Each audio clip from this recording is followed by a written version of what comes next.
Bismillah, alhamdulillah, wassalatu wassalamu ala rasulillah, nabiyyina wa maulana Muhammadin ibni Abdillah wa ala alihi wa sahbihi wa man walah, amma ba'du.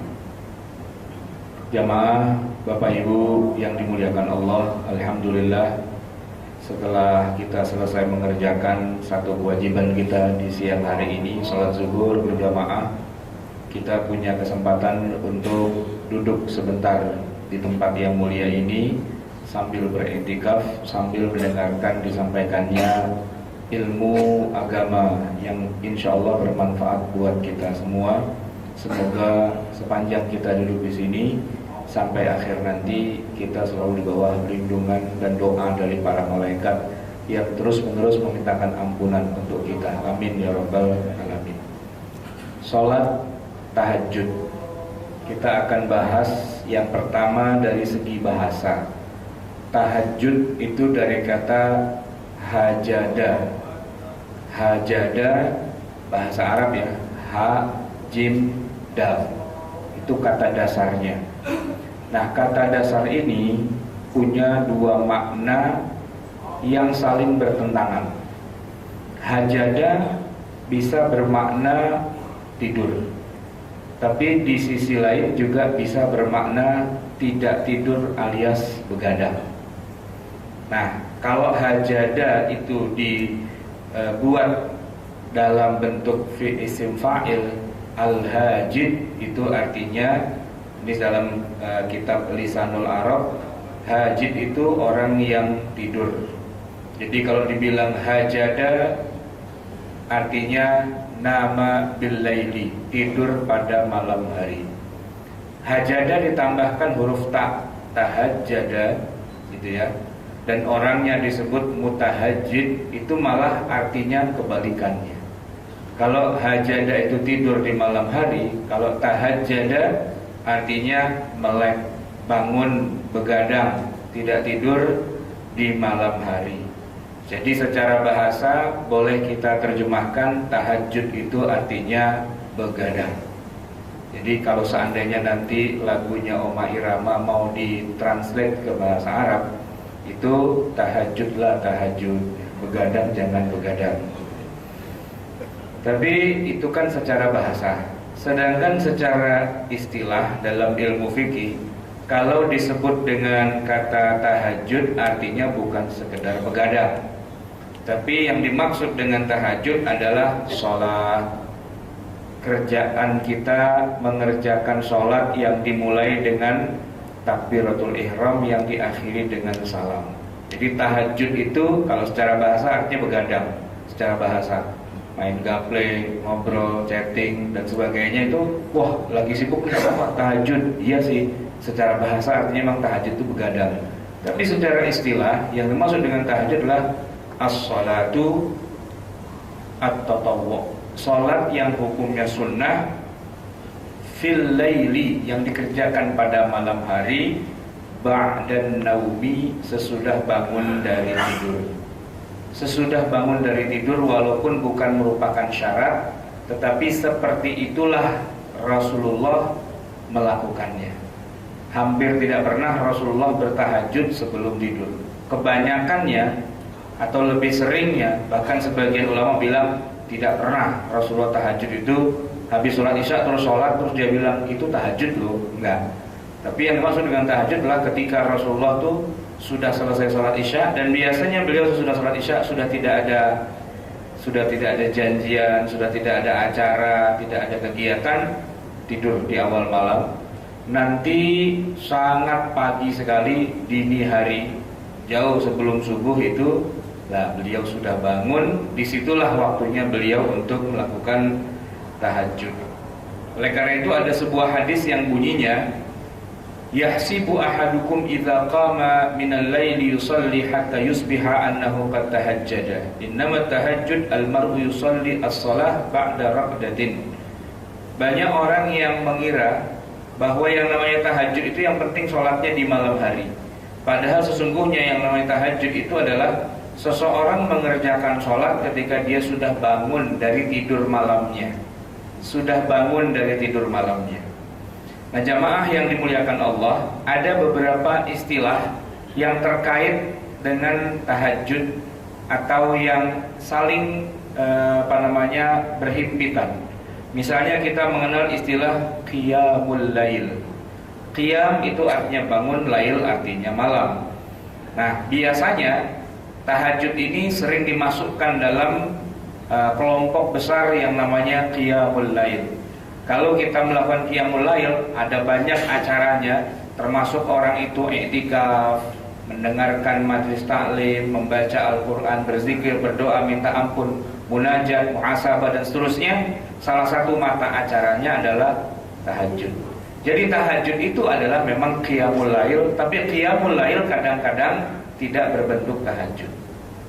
Karena tahajud adalah sholatnya itu sendiri. Kemudian ada juga istilah sholat witir. Witir ini seringkali mewakili sholat tahajud, di mana banyak hadis menyebutkan bahwa Nabi melakukan sholat witir. Nabi melakukan sholat witir, padahal ternyata maksudnya adalah sholat tahajud, tapi sering disebut dengan istilah sholat witir. Sebaliknya juga sering terjadi, Nabi melakukan sholat tahajud, tapi ternyata di dalam tahajudnya itu ada witirnya. Maka antara witir dengan tahajud ini ternyata memang punya hubungan yang erat. Yang kadang-kadang tahajud disebut dengan witir, dan kadang-kadang witir pun disebut dengan tahajud. Kurang lebih sama ketika kita menyebut fakir dan miskin. Ya, orang fakir biasanya miskin, dan biasanya orang miskin itu fakir.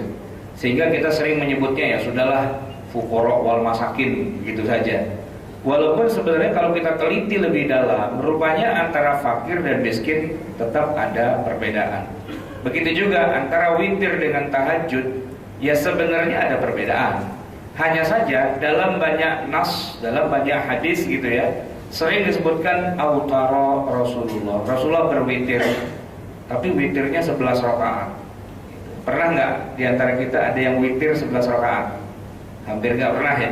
Paling-paling witir kan 3, gitu kan. Nah kalau bisa sampai 11 itu sholat apa? Ya sebagian ulama menafsirkan, kalau dibilang Nabi witir itu 11 rakaat, maksudnya 11 itu witirnya, 3 itu witirnya, lalu yang sisanya berapa rakaat? 8. Nah itu adalah tahajudnya. Cuma dalam penyebutannya sering dijadikan 1, sehingga disebutlah Nabi witir 11 rakaat.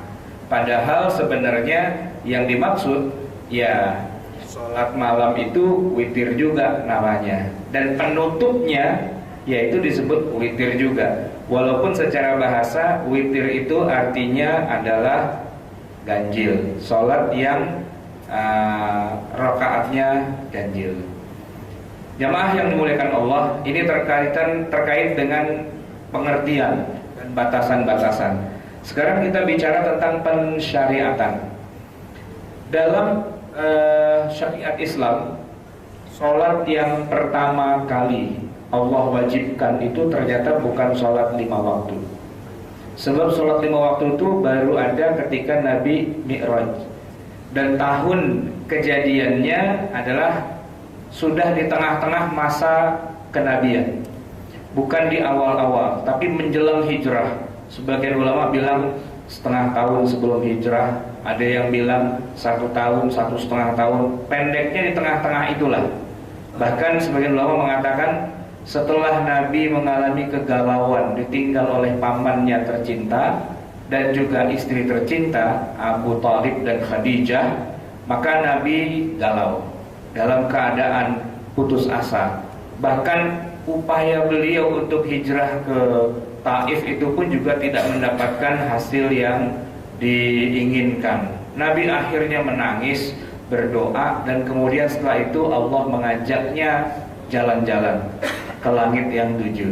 Sebagai istilahnya ya dihiburlah Rasulullah itu. Nah pulangnya bawa oleh-oleh, yaitu sholat 5 waktu. Nah sebelum adanya sholat 5 waktu, itu ada rentang waktu kurang lebih 10 sampai 13 tahun belum ada sholat zuhur, asar, maghrib, isya, subuh. Lalu sholat apa para sahabat itu? Nah, di antara yang Allah wajibkan adalah sholat ini, sholat tahajud. Sebab ayatnya turun setelah Iqra. Ayat pertama yang turun 5 ayat itu memang Iqra. Tapi setelah itu yang berikutnya turun adalah surat Al-Muzammil ayat 1, 2, 3. Ya ayyuhal muzammil, wahai orang yang berselimut. Karena Nabi itu disebut berselimut, ketakutan dia. Qumil laila, bangunlah di malam hari. Qum di sini artinya memang bangun, tapi maksudnya adalah melakukan sholat. Sholatlah kamu al-laila sepanjang malam. Jadi perintahnya sholat terus sepanjang malam, sejak matahari terbenam sampai terbit lagi. Illa qalila, kecuali sedikit saja yang kamu tidak usah sholat. Jadi sepanjang malam itu suruh sholat aja. Berapa kadarnya? Nisfahu, minimal separuhnya. Tentu sepanjang malam itu kan berarti Nabi nggak pernah tidur ya. Nggak, Rasulullah tetap tidur karena beliau manusia biasa. Tapi tidurnya separuh malam saja, separuh malamnya lagi sholat. Awin qus minhu qalila, atau kurangi dari itu sedikit. Jangan pas setengah malam banget, tapi kurangilah. Berarti kira-kira sepertiga malam. Jadi kalau malam itu dibagi 3, yang 2/3-nya itu buat istirahat, yang sepertiganya itu untuk qumil laila, bangun di malam hari. Itulah sholat yang pertama kali Allah turunkan, dan saat itu memang hukumnya wajib. Tetapi kemudian setelah turun wahyu tentang sholat 5 waktu, maka kewajiban ini diubah menjadi sunnah hukumnya. Sebagaimana ayat Al-Quran menyebutkan surat Al-Isra ayat 79, wa minal laili, dan pada sebagian malam, fatahajjat bihi, tahajudlah kamu di dalam malam itu, nafilatan laka, sebagai nafilah, sebagai tambahan atau sebagai ibadah yang hukumnya sunnah. Nafilatan laka, ibadah yang sunnah untukmu. Asa ayyab'atsaka rabbuka maqaman mahmuda. Itu ayat yang menganulir kewajiban tahajud, dan tentu dianulir juga dengan kewajiban sholat 5 waktu. Nah, ada juga hadis Nabi yang lain yang bunyinya afdalus sholati ba'dal fardhati sholatul laili.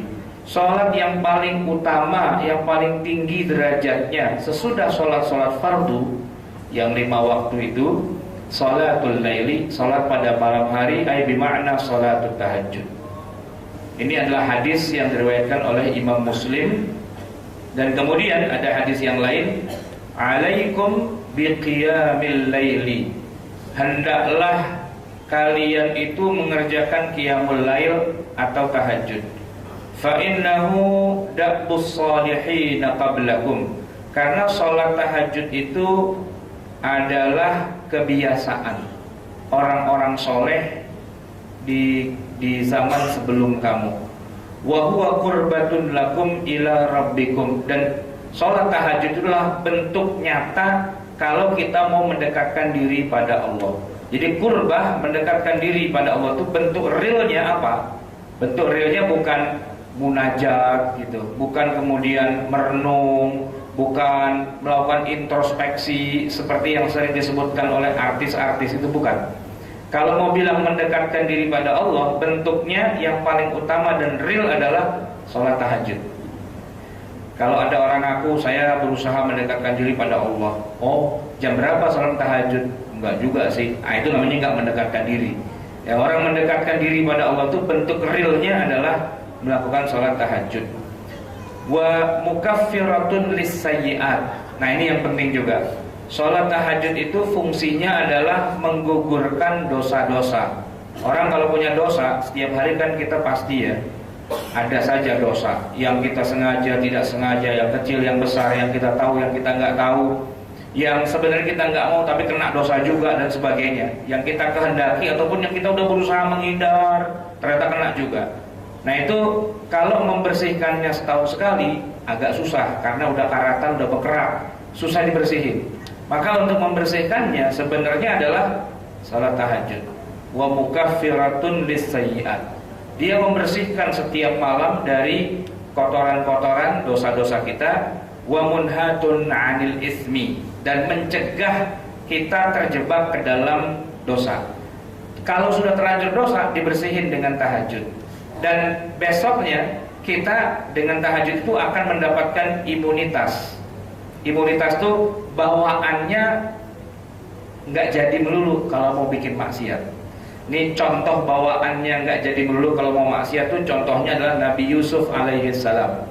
Bayangkan di rumah yang besar dan megah itu, ya, tuannya itu sudah tidak ada karena tuannya pergi jauh keluar kota, nggak pulang-pulang. 3 kali Ramadan, 3 kali Lebaran nggak pulang-pulang, ya. Istrinya ya jablay lah, jarang dibelai, ya, haus kasih sayang.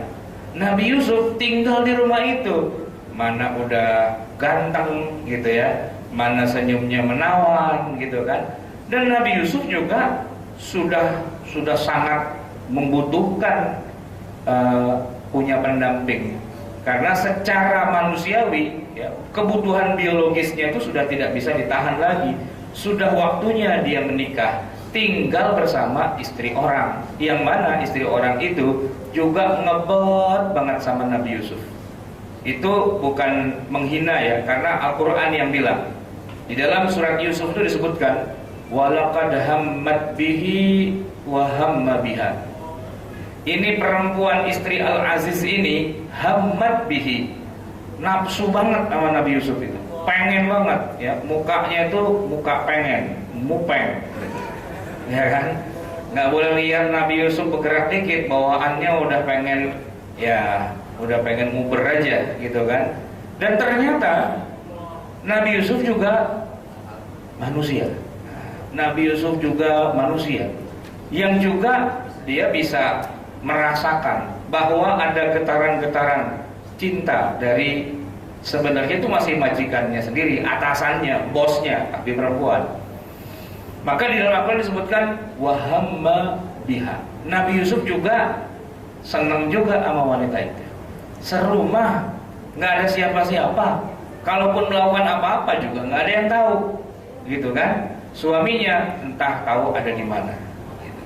Nah, kalau cara kita udah kejadian, gitu. Kalau cara kita tuh udah kejadian, susah men, ya. Iman boleh dijaga, Imron itu loh yang susah, gitu kan? Iman boleh kuat, tapi Imron kasihan, gitu kan? Nah, oleh karena itu, kalau biasanya manusia itu sudah kecebur dalam perzinahan, perselingkuhan dan seterusnya, nah Nabi Yusuf itu hampir saja, nyaris dikit lagi. Tapi di dalam Al-Quran disebutkan walaula an ra'a burhana rabbih. Seandainya dia tidak melihat ada burhan, ada tanda sign dari Allah untuk tidak melakukannya, maka Nabi Yusuf bisa maksum, terjaga. Nah, al-ismah atau kemaksuman itu memang adanya pada Nabi. Ya, karena Nabi itu maksum, dia tidak mungkin melakukan dosa. Kenapa? Selalu dicegah oleh tanda sayang dari Allah. Gitu. Nah, kalau kita tidak maksum, kita bisa dengan mudah melakukan kesalahan, bahkan ngulangin lagi, enak juga ya, lagi, gitu kan? Wah, sayang, kesempatan ini tidak akan kembali lagi untuk yang kedua kalinya dan seterusnya. Urusan tobat ntar lah gampang bisa diatur. Yang penting sekarang hajar boleh, gitu kan? Nah, orang yang tahajud itu, ya, kata Allah, kata Rasulullah, wa munhatun 'anil ismi. Dia itu dapat pencegahan dari kecebur di dalam dosa. Semacam ada benteng, semacam ada wall gitu ya, yang membuat dia nggak jadi aja bawaannya. Kayak Rasulullah dulu waktu masih remaja, diajak sama temennya nonton wayang yuk. Ya bukan wayang sih ya, pokoknya menghadiri acara yang ada maksiatnya gitu, ada maboknya, ada zinanya, macam-macam kan. Rasulullah itu belum jadi nabi. Iya aja, namanya juga anak muda, masa kagak gaul, masa main sama kambing melulu, sekali-kali lah datang ke tempat-tempat yang seperti itu. Udah oke, udah siap ya, udah siapin segala macam sesuatunya, Nabi dibawa perasaan ngantuk. bawaannya ngantuk aja, akhirnya nggak jadi. Begitu paginya, kemana aja ente, kita udah tungguin, wah mantap sekali semalam malah tidur ente gitu kan. Begitu malam keduanya Nabi ngantuk lagi, malam ketiganya ngantuk lagi, sampai akhirnya malam keempat Nabi mikir, ini ngantuk bukan ngantuk biasa nih, kayaknya ngantuk ada yang bikin. Iya, ngantuk ada yang bikin, yaitu Allah. Nah, Nabi Yusuf, Nabi Muhammad itu memang maksum, dapat perlindungan dari Allah biar dia nggak kecebur di dalam jurang kenistaan. Kita nggak punya, gitu loh. Tapi Allah janjikan, Nabi janjikan kalau ente rajin tahajud, tahajud itu akan mencegah. Sama dengan ayat Al-Quran yang menyebutkan inna sholata tanha anil fahsyai wal munkar. Sholat itu bisa, bukan berarti otomatis ya, bisa mencegah orang dari perbuatan yang keji dan munkar. Dan hadis ini qiyamul lail munhatun anil ismi, mencegah seseorang dari melakukan perbuatan dosa. Ini adalah hadis yang diriwayatkan oleh Al-Imam Al-Hakim rahimahullah. Baik jamaah yang dimuliakan Allah, ada beberapa ketentuan dan syarat dalam sholat tahajud. Yang pertama, bicara tentang masalah waktu. Sholat tahajud disebutkan bahwa sholat ini dilakukan oleh Nabi dan diajarkan kepada para sahabat untuk dilakukan sesudah bangun dari tidur di sepertiga malam yang terakhir. Ada hadisnya, disebutkan yanzilu rabbuna, Tuhan kita turun, kullu lailatin fis sama'id dunya, pada setiap malam ke langit dunia. Hina yabqa thuluthul lailil akhir, ketika malam tinggal sepertiganya. Wa yaqulu, dan Allah itu berfirman, man yad'uni astajib lahu, orang yang minta akan aku berikan. Wa man yas'aluni fa'u'tihi, ya, orang yang memohon kepadaku pasti akan aku tunaikan. Wa man yastaghfiruni fa'aghfiru lahu, dan orang yang memohon ampun akan aku berikan ampunan. Nah, yang menarik di hadis ini adalah hina yabqa thuluth al-lailal akhir, ketika malam itu tinggal sepertiganya. Nah, disitulah waktu yang mustajab untuk melakukan doa, minta, dan sekaligus memohon ampunan. Separuh atau sepertiga malam yang terakhir. Nah, itu yang pertama. Kemudian yang kedua, umumnya Rasulullah mengerjakan tahajud ini sendiri. Walaupun pernah juga berjamaah, tapi kebanyakan beliau mengerjakannya sendirian. Kenapa? Karena pertama, hukumnya tidak wajib. Dan yang kedua, tahajud itu lama. Nah, kalau bicara lama, ini kan kalau berjamaah jadi kurang sesuai. Kenapa? Karena makmum nggak bisa duluan, harus nungguin imam. Maka Rasulullah hampir tidak pernah mengajak-ngajak orang yuk tahajud. Paling banter cuman istrinya. Itu pun kalau mau, kalau enggak ya enggak apa-apa juga. Itu pun cuman dengan dicipratin air. Ya, kalau tidurnya lagi ngorok ya enggak bangun juga sih gitu ya. Makanya ada kisah di mana Nabi sholat tahajud dan Aisyah tidur aja. Kakinya melintang-melintang sama Nabi dibenerin gitu ya. Nabi sholat aja. Itu kalau dikatakan bahwa tahajud wajib, Aisyah nggak boleh tidur, mesti sholat juga. Tetapi karena memang bukan wajib. Nah, oleh karena itu, karena hukumnya bukan wajib, Rasulullah tidak mengajak orang untuk tahajud berjamaah secara masif. Walaupun di Masjid Nabawi memang ada beberapa orang yang tidurnya sehari-hari tinggalnya memang di masjid, yang disebut dengan ahli sufah. Nah, ahli sufah itu mereka tidurnya ngemper di masjid. Kalau malam melihat Nabi sholat di masjid, mereka nggak enak hati juga. Masa kita udah numpang cuma tidur doang, kagak ikut sholat gitu kan? Ikutlah. Ya kalau ada yang mau ikut, Nabi nggak nolak, jangan, nggak begitu. Ya sudah, silakan aja. Cuma yang jadi masalah, Nabi itu kalau tahajud agak panjang. Rakaat pertama kan baca Al-Baqarah sampai selesai, itu kan sudah 2 juz setengah. Rakaat kedua baca surat Ali Imran, itu 2 juz juga. Rakaat ketiga masih rakaat pertama. Habis itu diteruskan lagi dengan surat An-Nisa. Jadi Al-Baqarah, Ali Imran, An-Nisa itu baru rakaat pertama. Rukuknya selama itu, iktidalnya selama itu, dan seterusnya sampai dapat 2 rakaat. Makmum yang di belakang langsung pulang, langsung taubat gitu ya. Biasanya tuh orang kalau habis sholat itu kan baca astagfirullah. Kalau dia bukan astagfirullah, langsung taubat, ya Allah taubat. Kenapa? Lama banget gitu kan. Saking lamanya akhirnya dia gak ikut gitu. Dan biasanya kalau sudah begitu dia cerita, siapa yang berani ikut sama Nabi malam-malam tahajud gitu. Gak ada yang berani, semua geleng. Berani gak? Gak ada yang berani. Akhirnya ya masing-masing sholat tahajud sendiri-sendiri. Afdolnya tahajud dikerjakan sendiri-sendiri. Walaupun boleh dikerjakan berjamaah, boleh. Kita kalau lihat di Masjidin Nabawi atau di Masjidil Haram, khususnya di malam-malam Ramadan, itu mereka mengerjakannya dengan berjamaah. Boleh, bukan tidak boleh. Cuman kalau bicara afdolnya, memang Ramadan di luar Ramadan ya, itu mereka mengerjakannya sendiri-sendiri. Hanya kebetulan pas momentum Ramadan saja dilakukannya dengan cara berjamaah. Nah, para ulama berbeda pendapat tentang berapa jumlah rakaatnya. Sebagian ulama mengatakan tidak ada batasnya. Kita kalau mau tahajud terserah, mau sampai 100 rakaat, 200 rakaat, 300 rakaat tidak masalah karena tidak ada batasnya. Ini menurut sebagian ulama. Tetapi sebagian lagi mengatakan ada batasnya, yaitu antara 11 atau 13 berdasarkan perbedaan hadisnya. Nah, misalnya disebutkan dalam hadis Sahih Muslim itu, kana Rasulullah sallallahu alaihi wasallam yusalli minal laili 13 raka'atan. Rasulullah itu kalau salat malam itu jumlahnya 13 rakaat. Tetapi dalam hadis yang lain yang diriwayatkan oleh Aisyah juga, hadisnya Sahih Bukhari, disebutkan makana yazidu min ramadhana wala ghairihi ala 11 raka'atan. Beliau tidak pernah menambah sholat malamnya itu baik di Ramadan atau di luar Ramadan dari 11 rakaat. Nah, antara 11 dengan 13 itu sebagian ulama mengatakan batasnya. Tapi jangan tanya lamanya. Lamanya itu bisa bikin kita taubatan nasuha. Kalau kata orang Jawa, ngasih tobat aku gitu ya. Nah, itu dari situ asal muasalnya tobat itu.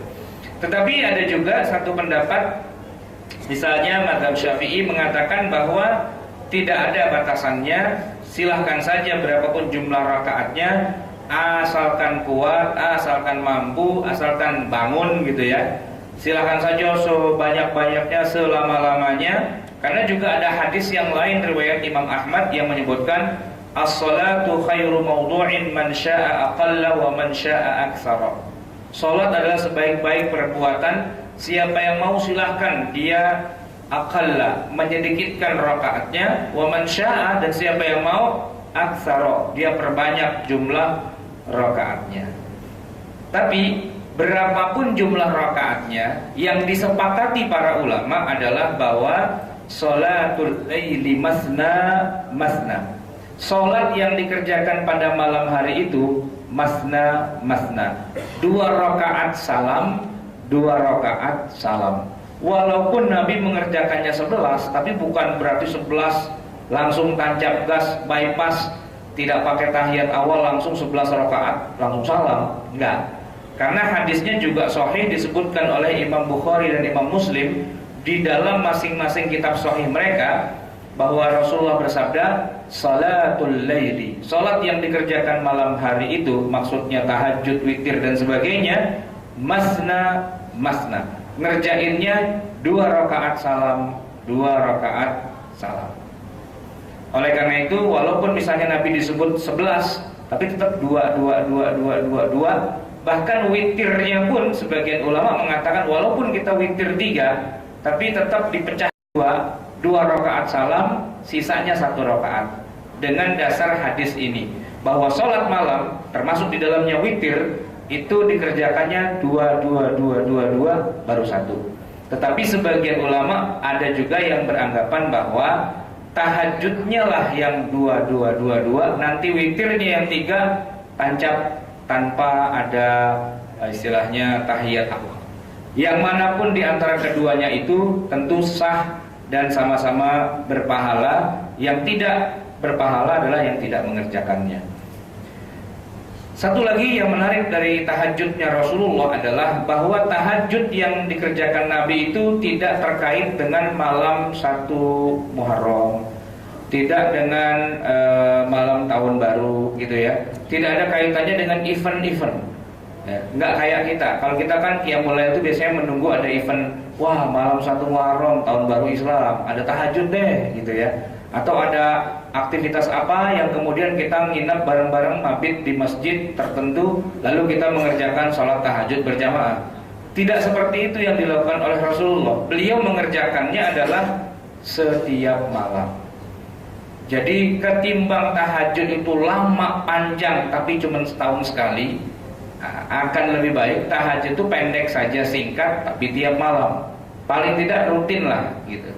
Nah itu yang lebih baik, sebagaimana sabda Rasulullah, ahabbul a'mali ilallahi adwamuha wa in qalla. Amal yang paling baik itu di sisi Allah adalah yang dawam. Dawam itu artinya yang terus dikerjakan. Wa in qalla, walaupun sedikit. Ibaratnya daripada kita tahajud mulai jam 12 malam sampai subuh 4 jam totalnya gitu ya, tapi setahun sekali. Itu mendingan tahajudnya tiap malam walaupun cuma 5 menit atau 10 menit. Itu lebih baik. Kenapa? Karena rutinitasnya dan sifatnya bukan aksi, bukan ya istilahnya cuman sekedar improvisasi atau sekedar ya kalau lagi ada momen ayo kita kerjakan, bukan begitu. Tapi rutinitas yang dikerjakan. Sampai-sampai ada sebagian ulama mengatakan bahwa sholat tahajud itu hukumnya fardu buat Rasulullah. Kenapa? Karena kayaknya Nabi gak pernah libur untuk mengerjakan tahajud. Rutin terus, hampir tidak pernah tidak dikerjakan. Bahkan sampai-sampai Nabi pernah mengqadha sholat witirnya itu. Mengqadha sesudah sholat subuh. Habis subuh, kan harusnya sudah gak ada sholat sunnah. Ternyata Nabi sholat lagi, mengerjakan sholat. Sahabat bertanya, ada apa ya Rasulullah? Kan biasanya habis subuh udah gak ada sholat. Kata Nabi, saya mengganti sholat malam saya, sholat witir yang ditinggalkan. Nah itu salah satu alasan dari sebagian ulama bahwa buat Nabi hukumnya menjadi wajib, walaupun sebagian ulama yang lain mengatakan hukumnya tidak wajib. Jamaah yang dimuliakan Allah, kalau kita mengerjakan sholat tahajud dikhususkan hanya malam Jumat saja, maka hukumnya malah tidak disunnahkan. Karena ada hadis yang diriwayatkan oleh Imam Muslim, la takhtassu lailatal jum'ati biqiyamin min bainil layali. Janganlah kamu khususkan malam Jumat itu untuk tahajud dengan meninggalkan malam-malam yang lainnya. Jadi kalaupun kita mau tahajud, ya jangan ngepasin tiap malam Jumat doang, ya, tapi lakukanlah di luar malam Jumat juga, yang dikerjakan sesudah sholat Isya tentunya. Dan afdolnya, nah ini dia, tahajud itu sebelum tidur kita sudah meniatkannya, sehingga kalau orang sudah niat biasanya sih bangun. Tapi kalau dia nggak niat biasanya nggak bangun. Tapi niat itu harus sesuai konsepnya. Jangan tidur setengah 1 malam niat tahajud, biasanya melewat itu, ya kan? Setengah 1 gitu ya, terus tidur niatnya mau tahajud, jam berapa tahajud? Setengah 2, biasanya melewat itu, ya kan? Kalau cuman lewat tahajudnya masih mending, subuhnya lewat juga, gitu kan? Akhirnya kodoknya 2, tahajud juga, subuh juga, gitu. Nah, kalau orang yang namanya niat mau tahajud, berarti tidurnya itu bukan jam 1 malam. Jam berapa? Ya kira-kira seperti Rasulullah tidur. Nabi itu kenapa kok habis sholat Isya langsung tidur? Karena niatnya entar malam mau tahajud. Sama, entar malam mau nonton bola nih. Bola jam berapa? Jam 3. Mau nonton bola habis Isya kan kita tidur dulu, ya kan? Biar apa? Biar udah selesai istirahatnya, jam 3 bangun udah seger, gitu loh. Bahwa entar jam 3 nggak bangun juga, itu lain urusan, gitu ya.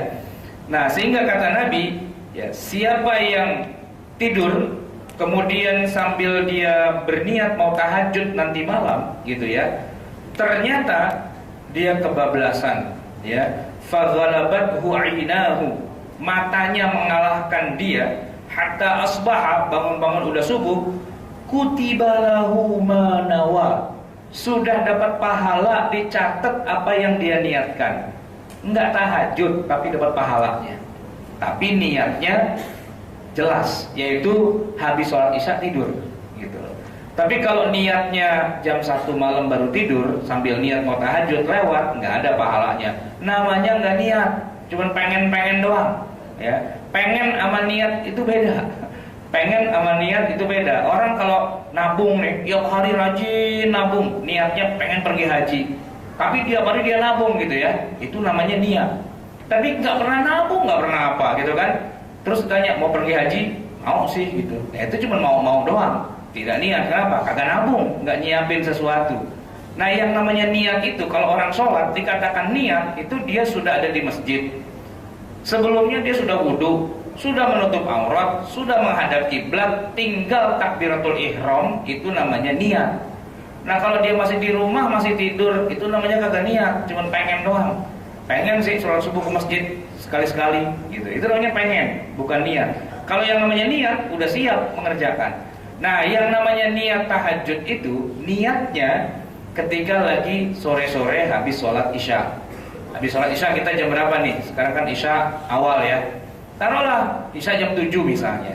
Sholat isya dengan segala urusan macam-macam setengah 8. Setengah 8 tuh kita tidur.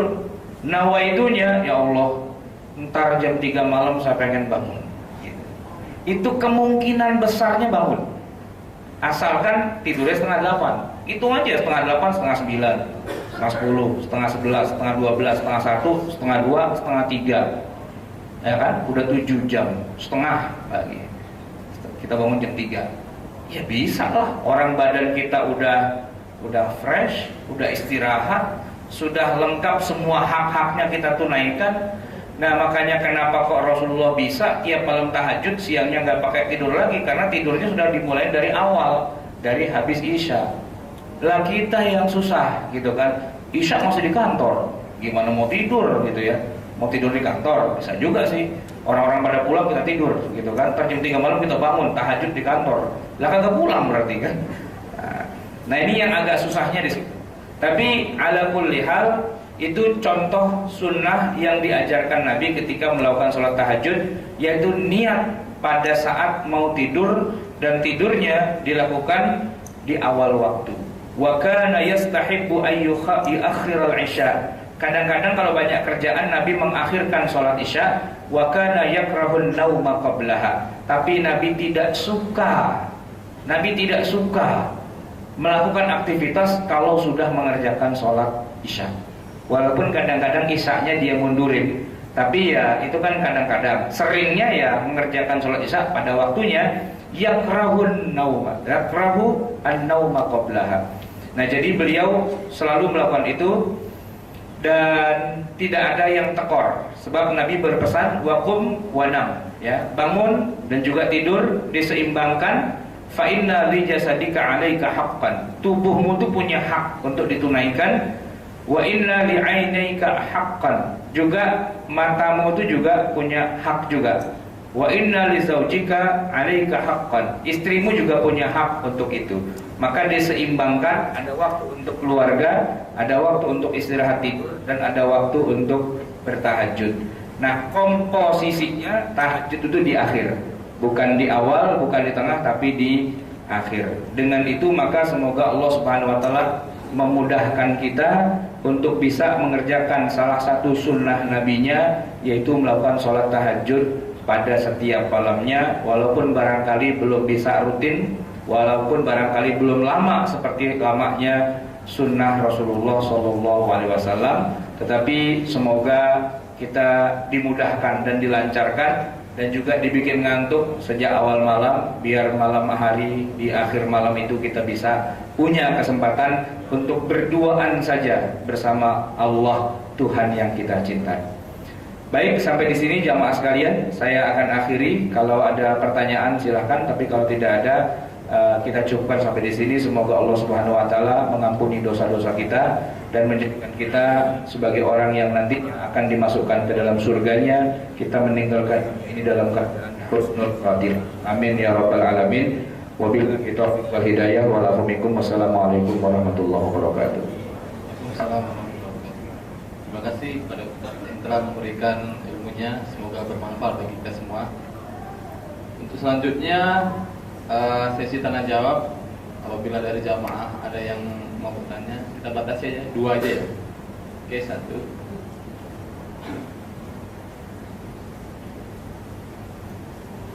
Terima kasih Ustaz. Assalamualaikum warahmatullahi wabarakatuh. Waalaikumsalam.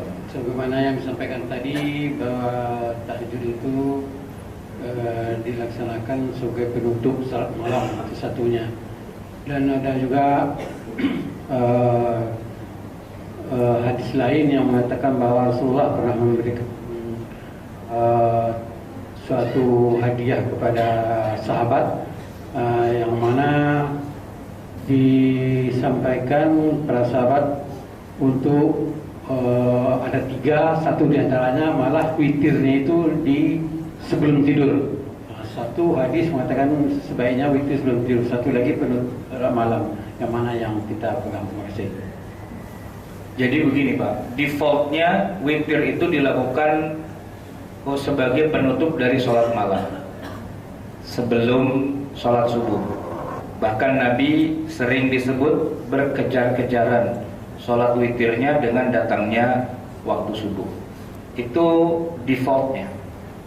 Tapi ya Nabi juga tahu umatnya itu nggak kayak beliau. Ya, kalau beliau memang udah pastilah tiap malam pasti bangun. Nah kadang-kadang ya kita ini nggak bisa kayak Nabi, nggak bisa bangun. Ya, dan namanya saja tidur udah jam berapa tadi? Jam 1 malam ya. Kayaknya sih kecil kemungkinan untuk berhasil bangun tahajud sebelum subuh. Nah daripada nggak dapat sama sekali, Nabi membolehkan, silahkan saja. Kalau udah kansnya, kemungkinannya kecil bisa bangun sebelum subuh, sholat saja sebelum kita tidur. Sholat witirnya sebelum tidur. Nah itulah yang banyak kita lakukan di bulan-bulan Ramadan, yaitu pada saat kita sholat tarawih ditutup dengan sholat witir. Sehingga banyak orang berpikir, wah kan udah sholat witir, berarti kan kewajiban udah selesai. Dia nggak bangun-bangun gitu, tidak bangun kecuali buat sahur doang gitu ya. Padahal sebenarnya nggak apa-apa, walaupun sudah sholat witir, kalau masih ada kesempatan untuk bertahajud, silahkan saja tahajud, karena sholat witir itu tidak menjadi pengharam, juga tidak menjadi penghalang dari sholat malam. Tidak mentang-mentang udah terlanjur sholat witir, wah udah nggak boleh tahajud, kan udah ditutup gitu. Enggak. Dikatakan witir itu penutup sholat malam itu kalau bicara afdolnya. Ya, kalau bisa kata Nabi, akhirilah semua sholat-sholat malammu itu dengan sholat witir. Tapi kalau udah ketahuan pasti kagak bisa, ya kan? Udah keburu ngantuk, sholat witir aja dulu. Kalau Allah kasih rizki kebablasan, kan berarti udah selesai, gitu ya. Tapi kalau ternyata masih bisa bangun juga, walaupun tadi sudah witir, kita boleh melakukan sholat tahajud. Kenapa? Karena Nabi sendiri yang pernah mengalaminya. Ya, Nabi sudah sholat witir, kelihatannya udah nggak mungkin nih untuk bisa bangun. Ternyata Nabi bangun. Dan ketika Nabi bangun, apalagi ya kerjakan saja sholat tahajud itu. Apakah harus ditutup lagi dengan witir? Tidak juga. Karena ada hadis yang lain yang bunyinya la witrani fi lailatin. Tidak perlu ada 2 kali sholat witir di dalam satu malam. Jadi kalau sudah terlanjur dikerjakan witirnya sebelum tidur, terus tengah malam atau akhir malam bangun bisa melakukan tahajud, ya tahajudlah. Setelah itu tidak perlu lagi ditutup dengan witir. Baik, ada lagi? Silahkan. Dari jemaah ada lagi kira? Atau dari yang ibu? Dari ibu ada? Tidak ada. Baiklah. Marilah kita tutup kajian ini dengan mengucapkan hamdalah, alhamdulillahirabbil alamin, Dengan doa penutup, subhanallahumma wa bihamdika asyhadu an la ilaha illa anta astaghfiruka wa atubu ilaik.